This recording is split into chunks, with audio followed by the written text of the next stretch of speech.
Hello everyone! I have just rewatched Spider-Man Noir in color. I said in my last Noir video that in a couple weeks maybe I'd give it a rewatch, change my thoughts on it. So I did. After the video came out, a few weeks passed, I rewatched Spider-Man Noir. This time I watched the colored version, and now some of my opinions have changed, some of my opinions have not changed. But yeah, we're just gonna hop right into it. So, first of all, I will say I enjoyed this much more on rewatch because I think I was desensitized from the first viewing I watched it in. That rewatching, I was like, the changes didn't bother me as much anymore because I understand it more and all that. It made it much easier to watch.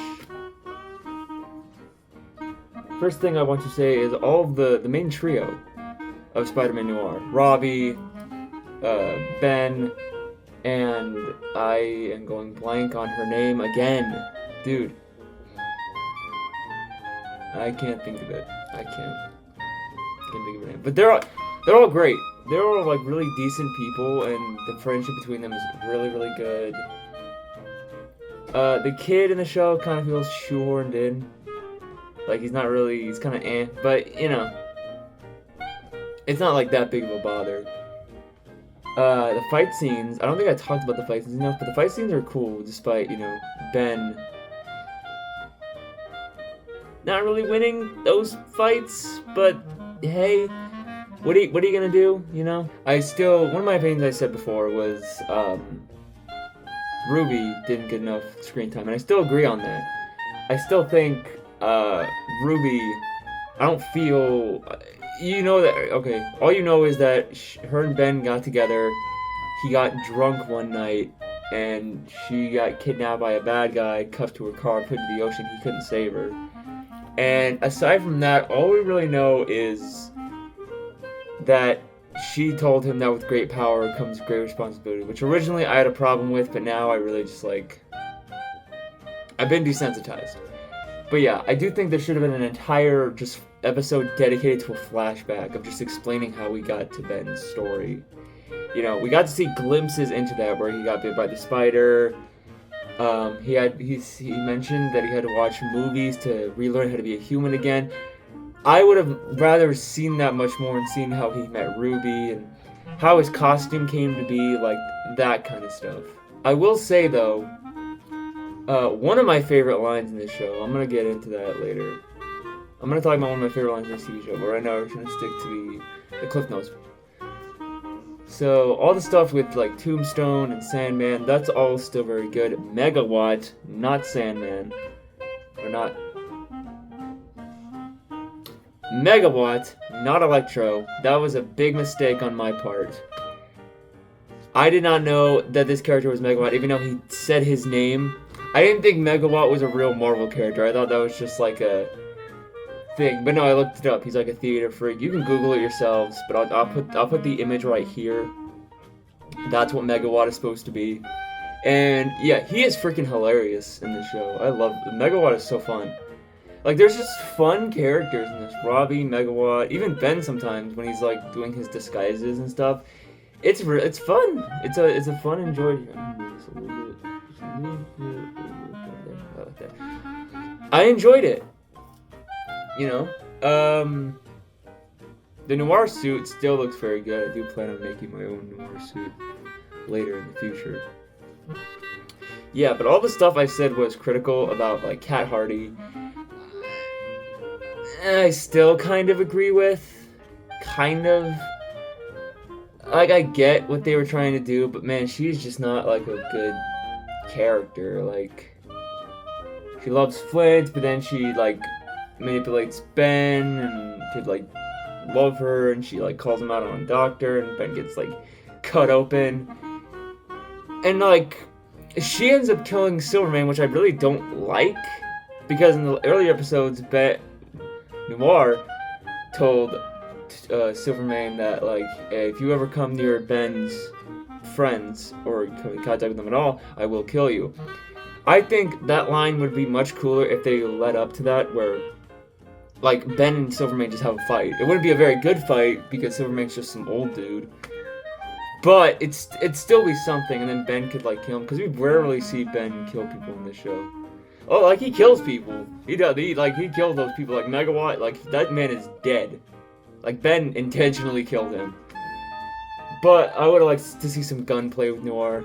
That would have been a lot of fun. Before I get into the line, I want to say this: the Man Spider practical thing looks freaking sick. It looks great. I love it. It's great. I didn't mention it last time, but I'm mentioning it now. It looks great. As for villains I want to see in Season 2, and I'm certain there's going to be a Season 2. I've said this multiple times to my friends and family. If Batman Caped Crusader can get a Season 2, so can this show. And here's the villains I want to see in it. Kraven the Hunter would be a really good one, because it's a really grounded character you could do. Chameleon would also be good.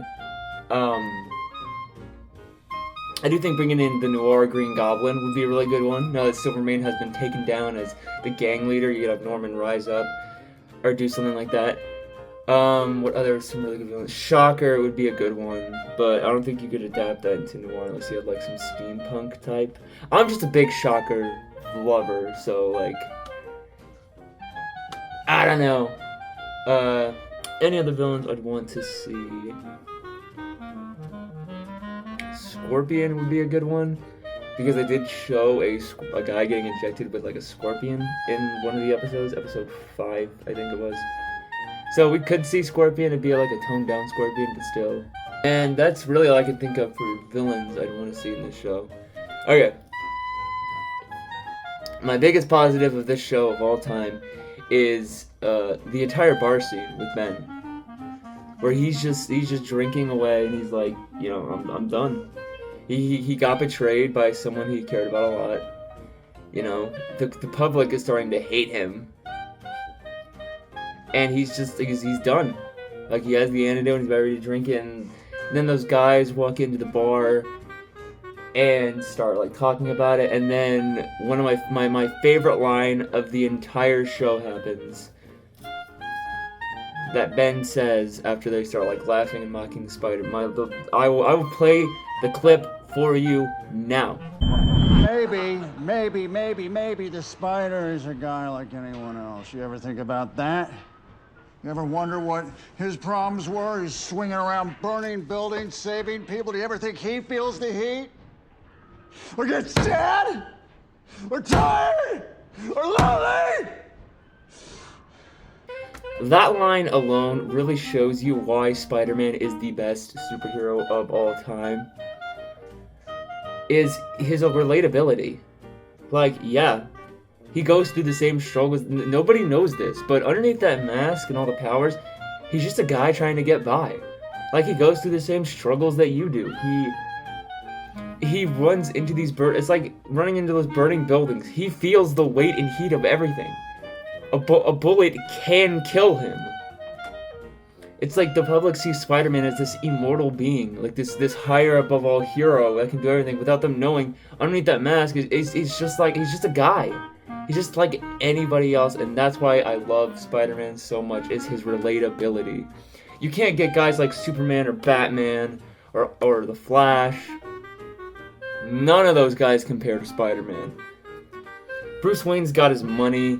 Clark's got he has parents that are still, or one of his parents is still alive. And he's got all these powers and stuff, and none of them just compare to Spider-Man. And that's, I just think that was really good on the writer's part. That was really good writing to give to Ben. I like it a lot. Also, I've actually never read this comic fully. I want to, though. I've seen very good things about it, and I want to read it. But, yeah. Alright, well, that does it for my, like, re-review, or, like, my re-thoughts on the show. Originally, I gave it, like, a 5.5 out of 6. That has boosted up a bit to where I give it now, like, a 7.5 to an 8 out of 10. Do I think that this show is better than Far From Home after rewatching it? Yeah. I think I can enjoy the majority of this show more than I can enjoy the majority of Far From Home. The first few hours of No Way Home, or not No Way Home, Far From Home, the first few times of the first half and the second half of Far From Home is absolute trash. Where he's on a trip and And that's for a separate time to me to talk about Far From Home. But I hate that film so much. The only thing that film has going for it is the Mysterio fights. Every time Spider-Man suits up and fights Mysterio, it's the best thing ever. Other than that, it's complete garbage. So yes, I would now watch I would put Spider-Noir above Far From Home now. In the tier list. Noir above Far From Home. Congratulations. Congratulations, Mr. Nicolas Cage. You have boosted up in my opinions. Okay. So, that does it. I will see you lovely web warriors later, and please look forward to the next Spider-Man video I make, whatever that will be.